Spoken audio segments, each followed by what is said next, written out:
Hi குட்டீஸ். இன்னைக்கு ஒரு நரிக்கதை. அதை மட்டும் செய்யாதே, அதுதான் கதையுடைய தலைப்பு. இதை மட்டும் யோசனை பண்ண. ஒரு நரி ஒரு பெரிய காட்டில் இருக்கு. அதுக்கு உணவே கிடைக்கல, ரொம்ப பசி.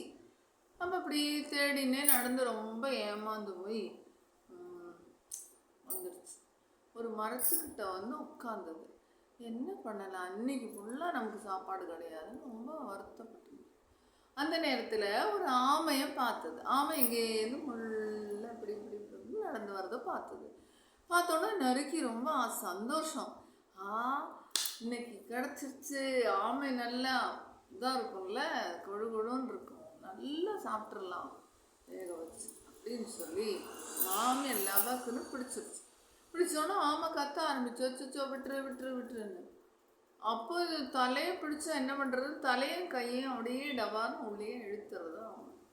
ஆமை இழுத்தோன்னே இந்த நறுக்கி ஆட்டாடா அதெல்லாம் உள்ளே இழுத்துடுச்சு, என்ன பண்ணலாம்னு சொல்லி இப்படி இப்படி தூக்கி தூக்கி போட்டு பார்க்குறது. வெயிட்டாக இருக்குது. சூப்பர் தான், நல்ல சாப்பாடு தான் நினச்சிண்டு உடைக்க பார்க்குது. உடையவே மாட்டேங்குது. ஆமையோட ஓட உடஞ்சாதானே ஆமையை எடுக்க முடியும். ஓடும் ஆமையும் ஃபிக்ஸு தானே எப்போவுமே. அப்போது சரின்னு சொல்லி ஓட்டை உடைக்கலான்னு சொல்லி பாறையில் தூக்கி தூக்கி வீசுறது. ஆமை உடஞ்சி வெளியிலே வரல, ஓட்டை உடைக்கவே முடியலை. ஆமை உள்ளுக்குள்ளேயே இருக்குது. இது என்ன பண்ணலாம் அப்படின்னு சொல்லி இப்படி நல்லா கையால் இறுக்கி பிடிச்சின்னு அந்த நரிக்கு ஒரு நல்ல ஒரு ஆணவம் இருக்கு.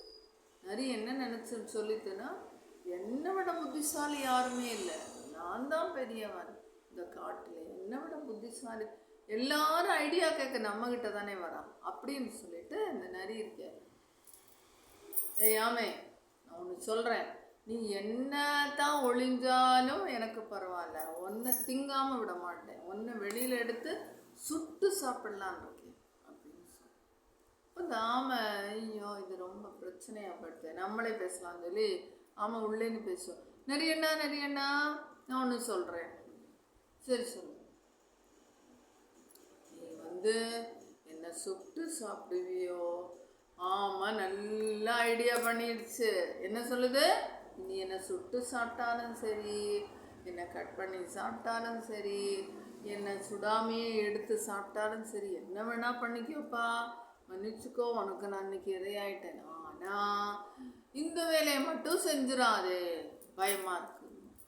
அப்போ இந்த நரி, அது என்ன வேலை, அது என்ன வேலையை செய்யாதேன்னு சொல்கிறதாம அப்படின்னு நினச்சிட்டு, ஓ அப்படியா, உன்னை சுட்டு சாப்பிட்டாலும் ஓகே, வெட்டி சாப்பிட்டாலும் ஓகேவா, அப்போது எந்த வேலையை செய்ய வேண்டாம்னு சொல்கிறேன், அதையே பண்ணுறேன் நான்.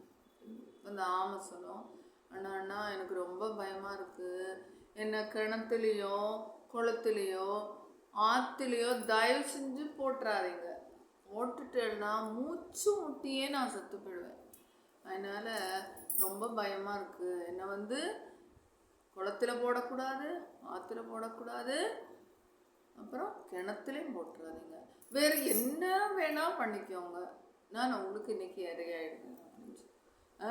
அப்படியா, அவ்வளோ பயமா உனக்கு? அப்போ கண்டிப்பாக நான் உன்னை குளத்துல தான் போட போகிறேன் அப்படின்னு சொன்னோன்னே இந்த ஆமை வேண்டாண்ணா வேண்டாண்ணா வேண்டாண்ணா அப்படின்னு சொன்னோடனே இந்த நரி இதுதான் நல்ல ஐடியான்னு சொல்லி தூக்கி அப்படியே ஒரு குளத்துல போட்டுரும். அந்த குளத்துல போட்ட உடனே இந்த ஆமை வேகமாக நீச்சல் அடித்து உள்ளே போயிடும். உள்ளே போனோன்னே இந்த நரி காவலாட்டம் இப்படியே உட்காந்துருந்தா என்ன ஆச்சு, ஆமை மேலே வரும், செத்து மேலே வரும், செத்து மேலே வரும் நினச்சா வரவே இல்லை. கொஞ்ச நேரம் கழித்து ஆமை தலையை மட்டும் இப்படி வெளியில் நீட்டி, நரியண்ணா சௌக்கியமா, நீ தான் புத்திசாலின்னு நினைக்கிற, என்னால் தண்ணியிலே இருக்க முடியும், கரையிலே இருக்க முடியும், தெரியுமா உனக்கு, பாய் அப்படின்னு சொல்லி போயிடும். புரியுதா? அப்போது என்ன இந்த வேலை மட்டும் செய்யாதே, இந்த வேலை மட்டும் செய்யாதே, எனக்கு பயமாக இருக்குதுன்னு சொன்னோன்னா நரி என்ன நினச்சிது, நம்மளை மாதிரி புத்திசாலி யாரும் இல்லைன்னு நினச்சதில்ல. கடைசியில் என்னாச்சு, ஆணவம் மட்டும் இருக்கக்கூடாதுன்னு இந்த கதையிலேருந்து நம்ம புரிஞ்சுக்கலாம். ஓகேவா? ரொம்ப ப்ரௌடாக இருக்கக்கூடாது அப்படின்னு புரிஞ்சுக்கலாம். ஓகே, ராம் ராம்.